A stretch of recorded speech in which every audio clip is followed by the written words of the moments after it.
Welcome back. In this session, we will be discussing about multi-threading in Java. Now, let us understand what is multi-threading.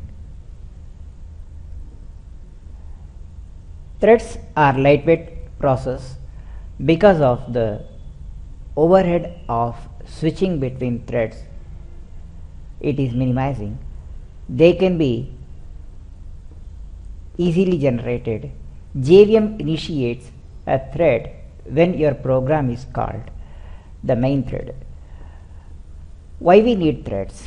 The main reason behind: enhance parallel processing, increase response to the user, to utilize the ideal time of the CPU as well. With the help of JVM, it will prioritize your work depending on the priority. How to make current class as a thread? Current class can become thread enabled either by extending the thread or by implementing runnable interface. It is advised to implement runnable interface in case your class required to be extended with other class, nothing but multi-threaded model. Now let us understand the lifecycle behavior of the thread. Here in this, as we notice, lifecycle of the thread is managed with 4 different stages. Created or newborn stage, where it invokes the thread to bring it into action, and this is handled by the method start. Second stage, runnable or running stage. This is identified the execution mode of the thread, where thread will be under running mode. This is handled by run method. And the newborn stage is handled by start method. Blocked stage. In this stage, as thread is in the process of execution, it will make the thread to be blocked, paused for specific period of time. This is where we can do with sleep method, and this can be called back for the action according to the time schedule given by sleep. Apart from that, we can use wait and notify method. Basically, these methods are dependent on the object but not the part of life cycle of the thread. Final stage, where we can say as a dead stage of the thread. This is where we can see thread ends its execution. This is either by done automatically or by manually.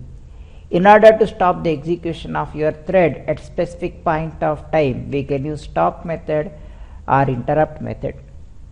Stop method is deprecated, so we use interrupt method to terminate the execution at the specific round of time. This is all about the life cycle behavior of the thread. Now let us move into the difference of identification. When and when cannot be used between the start and run methods.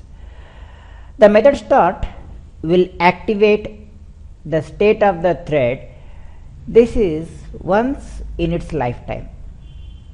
The method run makes the thread in execution mode until its required plan is in progress. It means that as long the business logic time is maintained. The method of start calls run method implicitly. Hence, run method need not require to be called separately or explicitly from program. This is first what we can understand, the difference between the start and run method. Now we go with the sample part of identification. Here, if you notice this program where we can identify thread gets started and it is invoked through the support of constructor. This is where we can say eager state of execution. Let us see one more the sample. In this sample of identification, class has constructor does nothing. We can write some logic under run method and I instantiate my class, where we can notice that there is no scope of execution of the thread logic because thread is not started.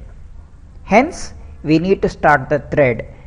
Now once again, if you notice the next level, as previously we were planning that to start the thread, but start method was not called, I will call start method explicitly. This explicit call of start method, we call it as an lazy mode of execution. Unless and until you will not start thread, thread will not be called into the action. Now, how do we implement runnable interface over the class?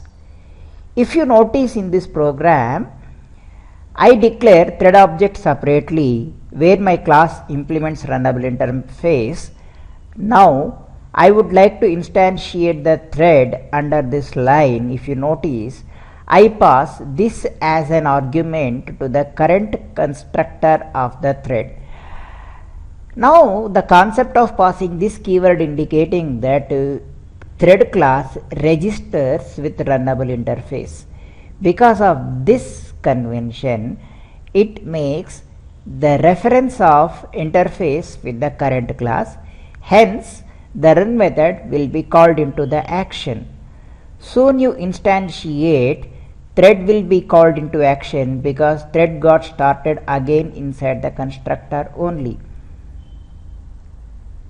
Now, we'll see what happens as we noticed if I use runnable without any thread registration.